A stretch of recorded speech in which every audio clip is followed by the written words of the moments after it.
Friends, ಬೆಳಗಿನ ತಿಂಡಿಗೆ, ಮಧ್ಯಾಹ್ನ ಊಟಕ್ಕೆ, ಸಾಯಂಕಾಲ ಸ್ನ್ಯಾಕ್ಸ್ಗೆ, ರಾತ್ರಿ ಊಟಕ್ಕೆ ಮನ್ಯಾಗ ತರಕಾರಿ ಇಲ್ಲಂದ್ರೆ ಹೆಣ್ಮಕ್ಳಿಗೆ ದಿಕ್ಕತ್ತು ತೋಚಂಗಿಲ್ಲ ರೀ. ಏನು ಮಾಡಬೇಕು ಅಂತ ಟೆನ್ಷನ್ ಭಾಳ ಆಗತ್ತೆ ರೀ. ಏನು ಮಾಡ್ಬೇಕು, ತರಕಾರಿ ಇಲ್ಲಂದ್ರೆ ಮಾಡೋದನ್ನ ಏನೈತ್ರಿ. ಅದಕ್ಕೆ ನೋಡ್ರಿ, ಇವತ್ತು ನಿಮ್ಮ ಅಡುಗೆ ಮನೆಯೊಳಗೆ ಸ್ವಲ್ಪ ಶೇಂಗಾ, ಕಡಲೆಬೇಳೆ, ಉದ್ದಿನಬೇಳೆ ಒಂದು ಚಮಚ ಇದ್ರೆ ಸಾಕ್ರಿ. 4 ಹೊತ್ತಿಗೆ ನಾವು ಟೆನ್ಷನ್ ಇಲ್ಲದನ ಸೈಡ್ ಡಿಶನ್ನು ಮಾಡ್ಕೋಬಹುದು. ಬರ್ರಿ, ಹಂಗಂದ್ರೆ ಈ ಟೆನ್ಷನ್ ಫ್ರೀ ಇರುವಂಥ ಈ ರೆಸಿಪಿಯನ್ನು ಯಾವ ರೀತಿ ಮಾಡೋದು, ಏನೇನು ಸಾಮಗ್ರಿ ಬೇಕು, ಹೇಗೆ ಮಾಡೋದಂತ ಸವಿಸ್ತಾರವಾಗಿ ತೋರಿಸ್ಕೊಡ್ತಾ ಇದ್ದೀನಿ. ಬನ್ನಿ ರೆಸಿಪಿ ಶುರು ಮಾಡೋಣ. ಮೊದಲಿಗೆ ನೋಡ್ರಿ, ಒಂದು ಪಾತ್ರೆಯನ್ನು ಇಟ್ಕೊಂಡಿನಿ ರೀ. ಅದರಲ್ಲಿ ಸ್ವಲ್ಪ ಎಣ್ಣೆ ಹಾಕ್ರಿ, ಜಾಸ್ತಿ ಎಣ್ಣೆ ಕೂಡ ಬೇಕಾಗಿಲ್ಲ ರೀ. ಆ ಎಣ್ಣೆ ಬಿಸಿ ಆದ ನಂತರ 1 ಚಮಚದಷ್ಟು ಶೇಂಗಾ, 1 ಚಮಚ ಕಡಲೆಬೇಳೆ, 1 ಚಮಚ ಉದ್ದಿನಬೇಳೆ ರೀ. ಜಾಸ್ತಿ ಕೂಡ ಬ್ಯಾಡ್ರಿ, ಇಷ್ಟ ಇದ್ರೆ ಸಾಕ್ರಿ. ನಮ್ಮ 4 ಹೊತ್ತಿನ ಡಿಶನ್ನು ನಾವು ರೆಡಿ ಮಾಡ್ಕೋಬಹುದು. ರುಚಿಯಾಗಿರುವಂಥ ಡಿಶ್ ಇದು ನೋಡ್ರಿ. ಲೋ ಫ್ಲೇಮ್ನೊಳಗೆ ಚೆನ್ನಾಗಿ ನಾವು ಇದನ್ನ ಹೊಂಬಣ್ಣ ಬರುವಂಗೆ ಹುರಿಬೇಕ್ರಿ. ಹೈ ಫ್ಲೇಮ್ ಇಡಕ್ಕೆ ಹೋಗ್ಬೇಡ್ರಿ. ಹೈ ಫ್ಲೇಮ್ ಇಟ್ರೆ ಮೇಲೆ ಬಣ್ಣ ಬರುತ್ತೆ ರೀ, ಒಳಗೆ ಚಲೋತ್ನಂಗೆ ಫ್ರೈ ಆಗಂಗಿಲ್ಲ ರೀ. ನಾವು ಮಾಡ್ತಿರುವಂಥ ಈ 4 ಹೊತ್ತಿನ ಸೈಡ್ ಡಿಶ್ ಏನೈತಲ್ರಿ, ರುಚಿಯಲ್ಲಿ ತಡ ಬರುತ್ತೆ ರೀ. ಹಾಗಾಗಿ ಲೋ ಫ್ಲೇಮ್ನೊಳಗೆ ಹೊಂಬಣ್ಣ ಬರುವಂಗೆ ಇದನ್ನು ಚಲೋತ್ನಂಗೆ ಹುರಿರಿ. ಬನ್ನಿ ಬಂಧುಗಳೇ, ಗೋವಿಂದ ಸವಿರುಚಿ GVR ಆಲ್ರೌಂಡ್ ಚಾನಲ್ಗೆ ನಿಮಗೆಲ್ಲ ಸ್ವಾಗತ. ಸಬ್ಸ್ಕ್ರೈಬ್ ಮಾಡಿಕೊಡ್ರಿ ನನ್ನ ಚಾನಲ್ನ. ಹೊಸ ವಿಡಿಯೋಗಳಿಗಾಗಿ ಬೆಲ್ ಐಕನ್ ಪ್ರೆಸ್ ಮಾಡಿರಿ, ಆಲ್ ಆಪ್ಷನ್ ಸೆಲೆಕ್ಟ್ ಮಾಡಿರಿ, ಒಂದು ಲೈಕ್ ಕೊಡ್ರಿ. ಅವಾಗ ನಾವು ಹಾಕುವಂಥ ಎಲ್ಲ ರೆಸಿಪಿ ನೋಟಿಫಿಕೇಶನ್ ನಿಮಗೆ ಬದಲ್ ಬಂದು ಸೇರ್ತೈತೆ ರೀ. ಮಾಡಿದ್ರೆ ಹೌದಿಲ್ಲ ರೀ. ಈಗ ಚಲೋತ್ನಾಗ ನಾವು ಹುರ್ಕೊಂಡಿವ್ರಿ. ಕಲರ್ ನೋಡ್ರಿ, ಹೊಂಬಣ್ಣ ಬಂದೈತೆ ರೀ. ಗೋಲ್ಡನ್ ಬ್ರೌನ್ ಕಲರ್ ಆಗ್ಯಾವಿಲ್ಲ ರೀ ಎಲ್ಲ ನಮ್ಮ. ಇದನ್ನೀಗ ಒಂದು ಪ್ಲೇಟಿಗೆ ತಕ್ಕೊಳಕತ್ತೀನಿ ರೀ. ಇದನ್ನು ತಣ್ಣಗಾಗ್ಲಿಕ್ಕೆ ಬಿಡೋಣ್ರಿ.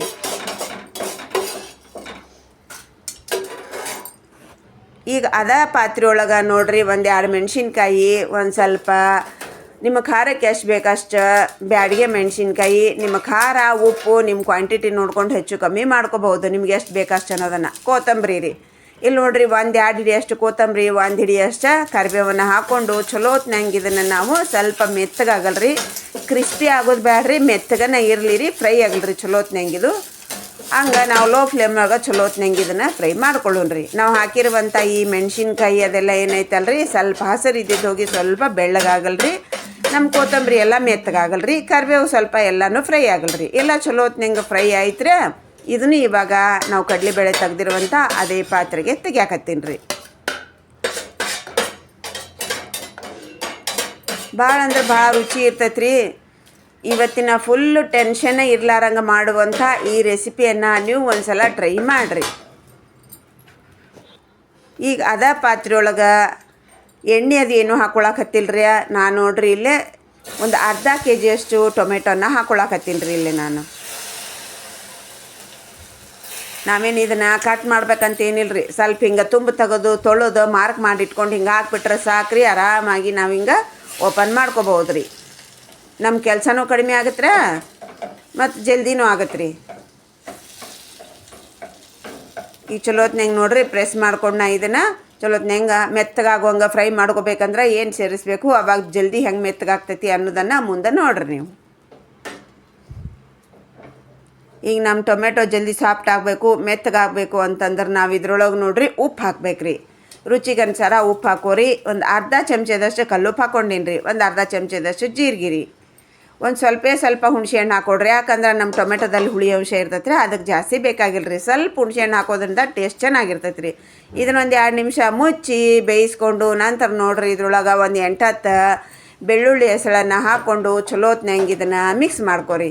ಮಿಕ್ಸ್ ಮಾಡಿಕೊಂಡು ಮತ್ತೊಂದು ಸ್ವಲ್ಪ ಮುಚ್ಚಿ ತೆಗೆದು ಇದು ಚಲೋತ್ನಂಗೆ ನಮ್ಮ ಟೊಮೆಟೊ ಸಾಫ್ಟ್ ಆಗ್ಬೇಕ್ರಿ. ಅಲ್ಲಿವರೆಗೆ ನಾವು ಇದನ್ನು ಬೇಯಿಸ್ಕೋಬೇಕ್ರಿ. ನೀರದು ಏನೂ ಹಾಕಬೇಡ್ರೆ, ನಮ್ಮ ಟೊಮೆಟೊದಲ್ಲಿನ ನೀರಿನ ಅಂಶನ ಬಿಟ್ಟು ಅದ್ರೊಳಗೆ ಏನಾಗತ್ತೆ ರೀ, ಚಲೋತ್ನಂಗೆ ನಮ್ಮ ಟೊಮೆಟೊ ಅನ್ನೋದು ಸಾಫ್ಟಾಗಿ ಬೇಯಿತ್ರಿ.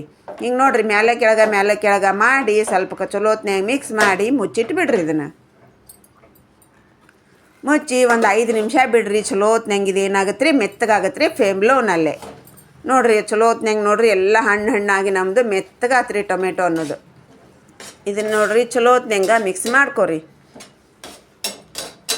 ನೋಡ್ರಿ ಚಲೋತ್ನಂಗೆ ನಮ್ದು ಅದ್ರೊಳಗೆ ನೋಡ್ರಿ ಅದ ನಮ್ಮ ಟೊಮೆಟೊ ನೀರೊಳಗೆ ಚಲೋತ್ನಂಗೆ ಕುದ್ದದು ಏನಾಗತ್ತೆ ರೀ, ಮೆತ್ತಗೆ ಹಣ್ಣಾಗತ್ತೆ ರೀ. ಅದು ಕಾಣಕತ್ತೈತೆ ಹೋದಿಲ್ರಿ ನಿಮ್ಗೆ. ಚಲೋತ್ನಂಗೆ ನಮ್ಮ ಟೊಮೆಟೊ ಅನ್ನೋದೆಲ್ಲ ಸಾಫ್ಟಾಗಿ ಬೆಂದು ಬಿಟ್ಟೈತೆ ರೀ. ಈಗ ನಾವು ಹಾಕಿರುವಂಥ ಈ ಟೊಮೆಟೊ ಬೆಳ್ಳುಳ್ಳಿ ಎಲ್ಲ ಚಲೋತ್ನಂಗ ಬೆಂದತ್ರ. ಈಗ ಇದನ್ನು ಗ್ಯಾಸ್ ಫ್ಲೇಮ್ ಆಫ್ ಮಾಡಿಕೊಂಡು ಇದನ್ನು ತಣ್ಣಗಾಗಕ್ಕೆ ಬಿಡೋಣ್ರಿ. ನಾವು ತಣ್ಣಗಾಗ್ಬೇಕಂತಂದ್ರೆ ಬೇರೆದ್ರೊಳಗೆ ಬೇಗನೆ ತಣ್ಣಗಾಗಬೇಕಂದ್ರೆ ಬೇರೆದ್ರೊಳಗೆ ತಕ್ಕೋರಿ. ಇಲ್ಲ ನಿಮಗೆ ಟೈಮ್ ಇತ್ತಂದ್ರೂ ಅದ್ರೊಳಗೆ ತಣ್ಣಗಾಗಕ್ಕೆ ಬಿಟ್ಟು ಬೇರೆ ಕೆಲಸ ಮಾಡ್ಕೊರಿ. ನಂತರ ನೋಡ್ರಿ ಇದು ಕಂಪ್ಲೀಟಾಗಿ ತಣ್ಣಗಾದ ನಂತರ ಅದ್ರೊಳಗೆ ನಾನು ಒಂಚೂರು ಬೆಲ್ಲ ಹಾಕ್ಕೊಳಕತ್ತೀನಿ ರೀ. ಈ ಬೆಲ್ಲ ಹಾಕ್ಕೊಳ್ಳೋದ್ರಿಂದ ನೋಡ್ರಿ ನಮ್ಮ ಟೇಸ್ಟ್ ತುಂಬ ಚೆನ್ನಾಗಿರ್ತೈತೆ ರೀ, ಬ್ಯಾಲೆನ್ಸ್ ಆಗುತ್ತೆ ರೀ. ನಮ್ಮ ಹುಳಿ ಏನಿರ್ತೈತಲ್ರಿ ಅದೆಲ್ಲ ಬ್ಯಾಲೆನ್ಸ್ ಆಗುತ್ತೆ ರೀ. ಸ್ವಲ್ಪ ಬೆಲ್ಲ ಹಾಕ್ರಿ. ನಿಮಗೇನ್ರ ಇಷ್ಟ ಇಲ್ಲಂದ್ರೆ ಸ್ಕಿಪ್ ಮಾಡ್ಕೋಬೋದು ರೀ, ಆಪ್ಷನಲ್ ರೀ. ಆದ್ರೆ ಹಾಕಿದ್ರೆ ರುಚಿ ಭಾಳ ಚೆನ್ನಾಗಿರ್ತೈತೆ ರೀ. ಈಗ ನೋಡ್ರಿ ಕಂಪ್ಲೀಟಾಗಿ ತಣ್ಣಗಾತ್ರ ಇದನ್ನ ಈಗ ಒಂದು ದೊಡ್ಡ ಮಿಕ್ಸಿ ಜಾರ್ ತೊಗೊಂಡಿನ್ರಿ, ಅದ್ರೊಳಗೆ ಹಾಕಾಕತ್ತೀನಿ ರೀ. ಎಲ್ಲ ಚಲೋತ್ನಂಗೆ ತಣ್ಣಗಾಗಲ್ರಿ, ತಣ್ಣಗಾದ ನಂತರ ಹಾಕ್ಕೊಳ್ರಿ. ಈಗ ಟೊಮೆಟೊ ಎಲ್ಲ ಹಾಕ್ಕೊಂಡಿನಿ ರೀ. ಈಗ ಇದ್ರೊಳಗೆ ನೋಡ್ರಿ ನಾವು ಹುರ್ಕೊಂಡಿರುವಂಥ ಈ ಶೇಂಗಾ, ಕಡಲೆಬೇಳೆ, ಉದ್ದಿನಬೇಳೆ ಏನದಾವಲ್ಲ ರೀ, ನಾವು ಫ್ರೈ ಮಾಡಿ ಇಟ್ಕೊಂಡಿದ್ವಲ್ಲ ರೀ, ಕೊತ್ತಂಬರಿ, ಮೆಣಸಿನ್ಕಾಯಿ ಎಲ್ಲನೂ ಇದ್ರೊಳಗೆ ಹಾಕ್ಬಿಡು ನೋಡ್ರಿ. ಈಗ ಹಾಕಿ ಇದನ್ನು ನೀರು ಹಾಕ್ದನ ಸ್ವಲ್ಪ ತರಿಯಾಗಿ ರುಬ್ಕೊಂಬರ್ಬೇಕ್ರಿ. ಇದನ್ನು ನುಣ್ಣಗೆ ಮಾಡ್ಕೊಳಕ್ಕೆ ಹೋಗ್ಬೇಡ್ರಿ, ನೀರು ಹಾಕಬೇಡ್ರಿ. ನೀರು ಹಾಕದೇ ಇದ್ದರೆ ನೋಡ್ರಿ ನಾವು ಒಂದು ವಾರದಿಂದ 15 ದಿವಸದೊಳಗೆ ಸ್ಟೋರ್ ಮಾಡಿ ಇಟ್ಕೋಬೋದ್ರಿ, ಏನೂ ಹಾಳಾಗಂಗಿಲ್ಲ ರೀ.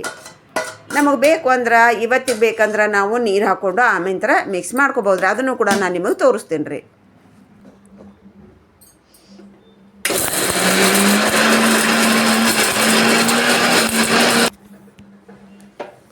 ಈಗ ಇದನ್ನು ನೀರು ಹಾಕ್ದಂಗೆ ನಾನು ರುಬ್ಕೊಂಡ ಬಂದು ನೋಡ್ರಿ. ಇಷ್ಟು ನಮಗೆ ದಪ್ಪ ಇರ್ಬೇಕ್ರಿ. ಅಂದ್ರೆ ನಮಗೆ ಬಾಯಾಗ ಶೇಂಗಾ, ಕಡಲೆಬೇಳೆ, ಉದ್ದಿನಬೇಳೆ ಸಿಗ್ತಾ ಇದ್ರೆ ಟೇಸ್ಟ್ ಸಖತ್ತಾಗಿರ್ತೈತೆ ರೀ. ಇಲ್ಲಿ ನೋಡ್ರಿ ಹಿಂಗಿರ್ಬೇಕು ರೀ, ನಮ್ಮದು ಇಷ್ಟು ತರಿಯಾಗಿರ್ಬೇಕು ರೀ. ಇದನ್ನ ಈಗ ಒಂದು ಪಾತ್ರೆ ಒಳಗೆ ತಕ್ಕೋತೀನಿ ರೀ. ಒಂದು ಮುಕ್ಕಾಲು ಭಾಗ ತಕ್ಕೋತೀನಿ ರೀ, ಕಾಲು ಭಾಗ ಉಳಿಸ್ತೀನಿ ರೀ. ಕಾಲು ಭಾಗನ ನಾನು ನೀರು ಚಟ್ನಿ ಮಾಡೋದು ಹೆಂಗಂತ ಕೂಡ ನಿಮ್ಗೆ ತೋರಿಸ್ತೇನೆ ರೀ. ಈಗ ಒಂದಿಷ್ಟು ತಕ್ಕೊಂಡಿನ್ರಿ, ಒಂದಿಷ್ಟು ಉಳಿಸಿನಿ ರೀ. ಅದ್ರೊಳಗೆ ಒಂದಿಷ್ಟು ನೀರು ಹಾಕಿ ರುಬ್ಕೊಂಡು ಬಂದು ನೋಡ್ರಿ. ಈಗ ರುಬ್ಬಿರುವಂಥದ್ದನ್ನು ನಾನೀಗ ಇದ್ರೊಳಗೆ ಒಂದಿಷ್ಟು ನೀರು ಹಾಕಿ ರುಬ್ಕೊಂಬರ್ತೀನಿ ರೀ. ರುಬ್ಕೊಂಡು ಇದಕ್ಕೆ ತೆಗಿತೀನಿ ರೀ. ಈಗ ನಮ್ಮ ಮಿಕ್ಸಿ ಜಾರಿಗೆ ಹತ್ತಿರ್ತೈತಲ್ಲ ರೀ, ಅದಕ್ಕೆ ಒಂದಿಷ್ಟು ನೀರು ಹಾಕಿ ಹಾಕೋತೀನಿ ರೀ.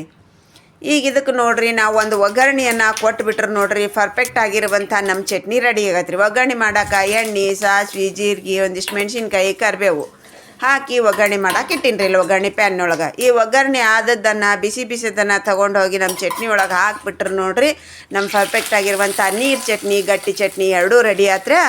ಇದು ನೀರು ಚಟ್ನಿ ನಮ್ಮ ಇಡ್ಲಿಗೆ ಮತ್ತು ವಡಾಕ್ಕೆ ಎಲ್ಲಕ್ಕೂ ನಾವು ಯೂಸ್ ಮಾಡ್ಕೋಬೋದ್ರಿ. ದೋಸೆಗೆ ಸೈಡ್ ಡಿಶ್ ಆಗಿ ಯೂಸ್ ಮಾಡ್ಕೋಬೋದ್ರಿ. ಅನ್ನಕ್ಕೆ ಈಗ ಗಟ್ಟಿ ಚಟ್ನಿಗೆ ಒಗ್ಗರಣೆ ಹಾಕಕತ್ತೀನಿ ನೋಡ್ರಿ ನಾನು. ಇದು ರೊಟ್ಟಿ, ಚಪಾತಿ, ಬಿಸಿ ಅನ್ನಕ್ಕೆ ಎಲ್ಲಕ್ಕೂ ನಾವು ಇದನ್ನು ಸೈಡ್ ಡಿಶ್ ಆಗಿ ಯೂಸ್ ಮಾಡ್ಕೋಬೋದ್ರಿ.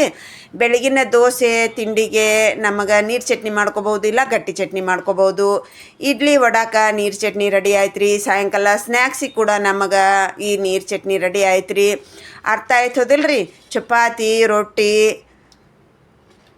ಬೆಳಗಿನ ತಿಂಡಿ ದೋಸೆಗೆ, ಸಾಯಂಕಾಲ ಸ್ನ್ಯಾಕ್ಸ್ ವಡಾಕ ಎಲ್ಲದಕ್ಕೂ ಒಂದೇ ಚಟ್ನಿ, ಬರೀ ಒಂದು ಸ್ಪೂನು ಕಡಲೆಬೇಳೆ, ಶೇಂಗಾ, ಉದ್ದಿನಬೇಳೆ ಇದ್ದರೆ ಸಾಕು. ನಿಮ್ಮ ಟೆನ್ಷನ್ ಫ್ರೀ ಆಗುವಂಥ ಈ ರೆಸಿಪಿಯನ್ನು ಒಂದು ಸಲ ಟ್ರೈ ಮಾಡಿರಿ. ನಿಮಗೆ ಇಷ್ಟ ಆಯಿತು ಅನ್ಕೋತಾ ಇದ್ದೀನಿ. ಇಷ್ಟ ಆದರೆ ಸಬ್ಸ್ಕ್ರೈಬ್ ಮಾಡಿಕೊಡ್ರಿ, ಒಂದು ಲೈಕ್ ಕೊಡಿರಿ. ನಿಮಗೆ ಹೇಗೆ ಅನ್ನಿಸ್ತು ಈ ರೆಸಿಪಿ ಅನ್ನೋದನ್ನು ಕಮೆಂಟ್ ಸೆಕ್ಷನಲ್ಲಿ ತಿಳಿಸೋದನ್ನು ಮರಿಬೇಡ್ರಿ. ನೋಡಿದ್ರಲ್ರಿ, ಬೆಳಗಿನ ಟೆನ್ಷನ್ ಫ್ರೀ, ಮಧ್ಯಾಹ್ನ ಟೆನ್ಷನ್ ಫ್ರೀ, ಸಾಯಂಕಾಲ ಟೆನ್ಷನ್ ಫ್ರೀ, ರಾತ್ರಿ ಟೆನ್ಷನ್ ಫ್ರೀ, ಒಟ್ಟಿನಲ್ಲಿ ಎಲ್ಲ ಟೆನ್ಷನ್ ಫ್ರೀ ಮಾಡುವಂಥ ಈ ರೆಸಿಪಿಯನ್ನು ಟ್ರೈ ಮಾಡಿ ಅಂತ ಹೇಳ್ತಾ ಇವತ್ತಿನ ರೆಸಿಪಿ ಮುಗಿಸ್ತಾ ಇದ್ದೀನಿ. Thanks for watching. ಬಾಯ್.